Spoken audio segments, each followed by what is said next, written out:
profil en SAP-ERP en Côte d'Ivoire, hein, de ne pas avoir d'expérience. Issaka, il est toujours dans le domaine. Lui, vous êtes des recruteurs, donc vous êtes passé dans une entreprise qui utilisait SAP. Est-ce qu'il y a la disponibilité?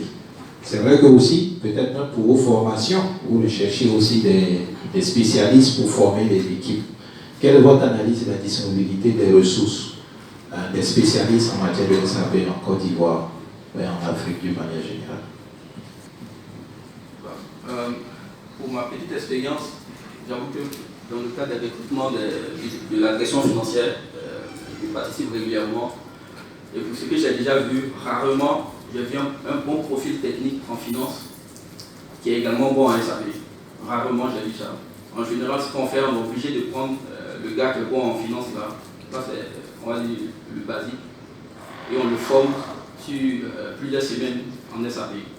C'est ce qu'on fait en général. Mais rarement j'ai vu quelqu'un qui est déjà autonome et qui peut commencer dès le premier jour parce qu'il est bon en SAP. Rarement j'ai vu ça. Je dirais exactement la même chose. Je veux dire, en tant que RH, c'est une bonne partie de notre temps qu'on passe à recruter, à scruter les profils, à challenger les performances avant recrutement et tout.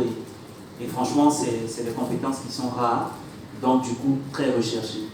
Pour la petite histoire, même pour le déploiement de Oracle, là où je suis, on a dû faire à peu près 3 semaines de formation en ligne. Pendant 3 semaines, tous mes collaborateurs des pays là, ont dû participer chaque matin et chaque soir. Donc c'était à peu près 2 heures ou 3 heures par jour sur 3 semaines pour pouvoir s'adapter en fait à l'outil. Donc c'est pour dire combien de fois, parfois même au sein des organisations, ça manque. À plus forte raison lorsqu'on est en train de recruter en fait. Donc j'ai envie de dire, plus on a ces compétences, et bien plus on peut se vendre auprès des entreprises et en particulier des multinationales.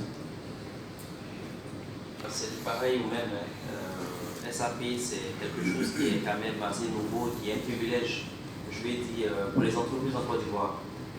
Pour mon expérience, je me rends compte que SAP est utilisé majoritairement en Côte d'Ivoire par les grands groupes, par les grandes sociétés, ce qui fait que de facto, quand on recherche des profils donc, métiers et puis en support SAP ou un autre ERP, c'est très difficile. On utilisait ça comme un filtre chez Air France, mais on a fini par abandonner. Un filtre, c'est quoi dans notre jargon? C'est-à-dire, on cherche un directeur financier, on a tous les critères, et puis on dit, bon, il faut connaître SAP. On prend pour filtrer. Mais finalement, on utilise... Je suis sur le marché, là. D'accord, c'est noté. Et finalement, en filtrant, on se rend compte qu'il n'y a personne. Donc, il y a un niveau de pénurie je ne sais pas comment on va dire ça, qu'on ne voit pas. Les quelques amis que je connais, ils sont partis se former en France, à Central Paris, et ils sont partis dans les SS2I en France, ils ne viennent pas en Côte d'Ivoire. Donc, il y a une rareté de profil, et ce qui fait que c'est un avantage très compétitif. Quand j'étais chez Africa West Industries, où on utilisait Odoo, j'ai dû débaucher un ami qui était dans le groupe SIFCA, mais vraiment appris donc quoi. C'est-à-dire, il n'y avait pas 2 personnes qui connaissaient, lui-même il ne connaissait pas Odoo, mais on n'avait pas 10 personnes qui connaissaient non plus SAP. Du coup, on devait prendre le profil le plus approchant possible. Vous voyez un peu. Mais malgré ça, sa prétention salariale par rapport à ceux qui avaient la connaissance informatique générale était... Mais malheureusement, on n'avait pas le choix. Donc pour résumer, la compétence est recherchée, les profils se raréfient. Je reçois des milliers de CV dans une année. Je ne vois pas les profils développeurs SAP à part, consultants SAP, je ne vois pas. Sur LinkedIn, on voit, ils sont tous en France, ils demandent 5 millions. Donc on ne peut pas les recruter. C'est dit combien de fois, c'est difficile. Donc en gros, qu'est-ce qu'on fait? On recrute quelqu'un qui a du potentiel, qui connaît à peu près l'environnement des ERP de façon générale, qu'on forme par la suite. Donc ça représente un coût pour les entreprises, mais aujourd'hui, si on a des entreprises comme BIBJ qui forment, mais par contre, je ne vois pas avoir des démarchage commercial. Voilà. BIBG, je ne vois pas. Je ne vois pas bien. Vous démarchez les particuliers, mais les entreprises, je ne vois pas. Et si peut-être vous mettez en avant l'aspect agrément FDFP, ça va parler, mais je n'ai pas encore vu. C'est en train de se faire, et justement cette activité n'est rien d'autre qu'une des actions. Voilà, parce qu'on sait que de par votre présence, on a des recruteurs en face, on est en train de vous vendre le produit BIBJ, on a des personnes conformes, ils nous écoutent, voilà, et il y en a dans la salle aussi, donc ils sont là. Et très bientôt, on va venir vers vous. On est en train de développer une plateforme où on va même lister nos alumni. Hein. Bon, il y en a qui sont déjà recruteurs aussi, comme les 8. Voilà. Donc, on est vraiment dans cette démarche. En tout cas, merci pour ces interventions. Je vais me tourner maintenant vers l'assistant s'il y a des questions pour le public. Fatih. Vous l'achetez? Non, allez-y, monsieur. D'abord, tout le monde, joyeux voir moi pour remercier le panel. Il y a eu beaucoup de points qui ont été faits qui vraiment, je pense que c'est important. J'espère que vous avez pris note. Monsieur Gauthier, les points qu'il venait de développer, c'est sur ça que je voulais revenir un peu. Et puis vous donner aussi l'idée rapidement que ne vous cantonnez pas seulement au marché africain. Ok, ne vous cantonnez pas au marché africain. Si vous faites la formation, vous avez aussi la possibilité d'aller travailler à l'étranger. MC et moi, on connaît des exemples. On a fait des formations au Ghana. Un BIB qui a fait des formations au Ghana. Et je me rappelle de certains cas. Un des cas spécifiquement, c'était quelqu'un qui travaille à Nestlé, qui est venu faire une de nos formations. Il y a eu une compagnie minière de l'Arabie Saoudite qui était venue faire une foire d'embauche au Ghana. Imaginez cela.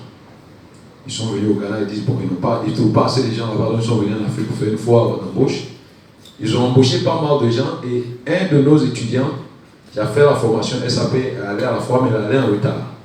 Son nom c'est Edmond Borté.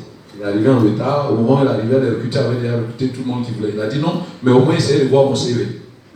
Quand ils ont jeté un coup d'œil sur son CV, ils ont vu qu'il a fait la formation SAP Plant Maintenance. C'est une des applications que j'ai mentionnées tout à l'heure pour les usines. Lui, il travaille pour Nestlé. Donc tout de suite, il a capté l'attention des recruteurs. 3 recruteurs se sont assis immédiatement avec lui et dit, tu connais SAP? Il dit oui. Où tu as appris? Ici au Ghana, avec BIBG. Ah bon? Donc ils se sont assis avec lui, ils l'ont bombardé de toutes sortes de questions, il a répondu à toutes ces questions-là correctement.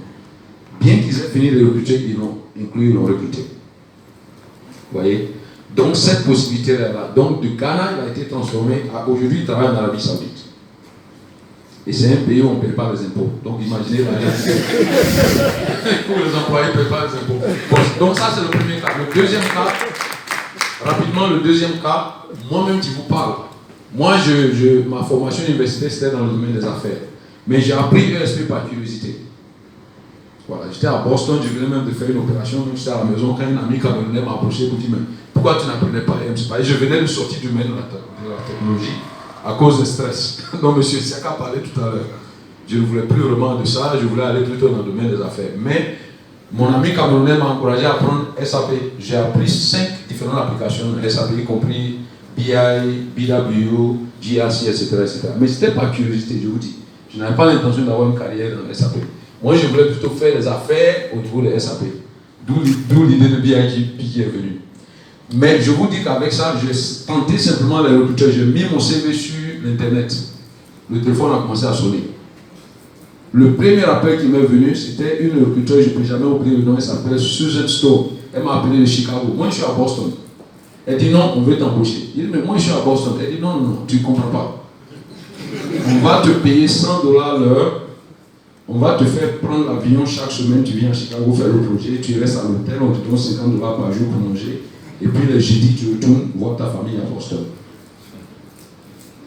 Ça, c'était la première opportunité. La deuxième opportunité, c'était un recruteur de Orlando, Floride. Il m'a appelé, il dit, mais tu veux combien comme salaire? Moi, c'était très bon niveau relation. Il lui a dit, mais $95 000 l'année, ça va? Il dit, non, on va te donner peut-être $115 000. Il dit, bon, il n'y a pas de problème, je vais faire l'interview. Vous voyez un peu, donc, le point, c'est que, comme le panel l'a dit, prenez ce produit-là au sérieux. Bon, c'est vrai que BIBG, on veut naturellement encourager la formation, mais ça, c'est une décision que vous devez prendre vous-même, c'est important. Parce qu'il y a des candidats qui malheureusement ont manqué des opportunités, comme M. Koumara l'a dit, à cause de leur manque de savoir les SAP. Donc c'est vraiment ce que je voulais ajouter.